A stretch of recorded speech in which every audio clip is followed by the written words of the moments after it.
अथैकोनषष्टितमः सर्गः। ततस्तदमृतास्वादम् गृध्रराजेन भाषितम् निशम्य वदता हृष्टास्ते वचः प्लवगर्षभाः। जाम्बवान् वानरश्रेष्ठः सह सर्वैः प्लवङ्गमैः भूतलात् सहसोत्थाय गृध्रराजानमब्रवीत्। क्व सीता केन वा दृष्टा को वा हरति मैथिलीम् तदाख्यातु भवान् सर्वम् गतिर्भवनौकसा। को दाशरथि बाणानाम् वज्रवेगनिपातिनाम् स्वयम् लक्ष्मणमुक्तानाम् न चिन्तयति विक्रमम्। सहरीन् प्रति सम्मुक्तान् सीता श्रुतिसमाहितान् पुनराश्वासयन् प्रीत इदम् वचनमब्रवीत्। श्रूयतामिह वैदेह्या यथा मे हरणम् श्रुतम् येन चापि ममाख्यातम् यत्र चायतलोचना। अहमस्मिन् गिरौ दुर्गे बहुयोजनमायते चिरान्निपतितो वृद्धः क्षीणप्राणपराक्रमः। तम् मामेवम् गतम् पुत्रः सुपार्श्वो नामतः आहारेण यथा कालम् बिभर्ति पतताम् वरः। तीक्ष्णकामास्तु गन्धर्वास्तीक्ष्णकोपा भुजङ्गमाः मृगाणाम् तु भयम् तीक्ष्णम् ततस्तीक्ष्णक्षुधा वयम्।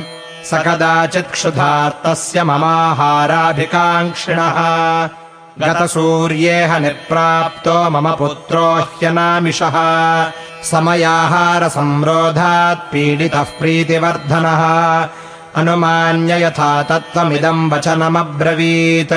अहम् तात यथा कालमामिषार्थी खमाप्लुतः महेन्द्रस्य गिरेर्द्वारमावृत्य सुसमाश्रितः। तत्र सत्त्वसहस्राणाम् सागरान्तरचारिणाम् पन्थानमेकोऽध्यवसम् सन्निरोद्धुमवाङ्मुखः।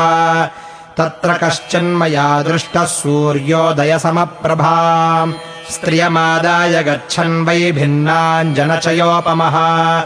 सोऽहमभ्यवहारार्थम् तौ दृष्ट्वा कृतनिश्चयः तेन साम्ना विनीतेन पन्थानमनुयाचितः।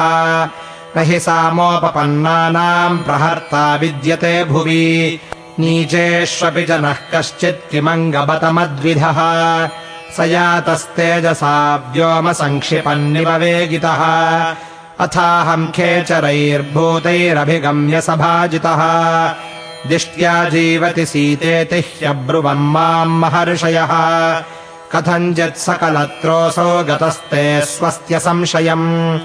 एवमुक्तस्ततोऽहम् तैः सिद्धैः परमशोभनैः स च मे रावणो राजा रक्षसाम् प्रतिवेदितः। पश्यन् दाशरथेर्भार्याम् रामस्य जनकात्मजाम् भ्रष्टाभरणकौशेयाम् शोकवेगपराजिताम् रामलक्ष्मणयोर्नाम क्रोशन्तीम् मुक्तमूर्ध्वजाम्। एष कालात्कयस्तात इति वाक्यविदाम्बरः एतदर्थम् समग्रम् मे सुपार्श्वः प्रत्यवेदयत्। तच्छ्रुत्वापि हि मे बुद्धिर्नासीत् काचित् पराक्रमे अपक्षो हि कथम् पक्षी कर्म किञ्चित् समारभेत् यत्तु शक्यम् मया कर्तुम् वाग्बुद्धिगुणवर्तिना। श्रूयताम् तत्र वक्ष्यामि भवताम् पौरुषाश्रयम् वाङ्मतिभ्याम् हि सर्वेषाम् करिष्यामि प्रियम् हि वः।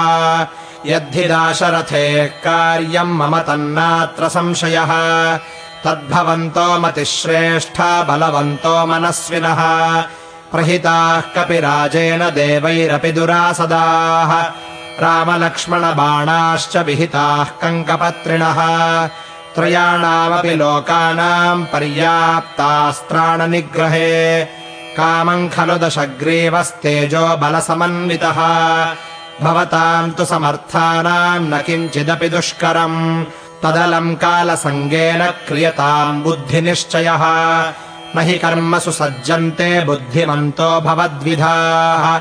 इत्यार्षे श्रीमद् रामायणे वाल्मीकीये आदिकाव्ये किष्किन्धाकाण्डे 59तमः सर्गः।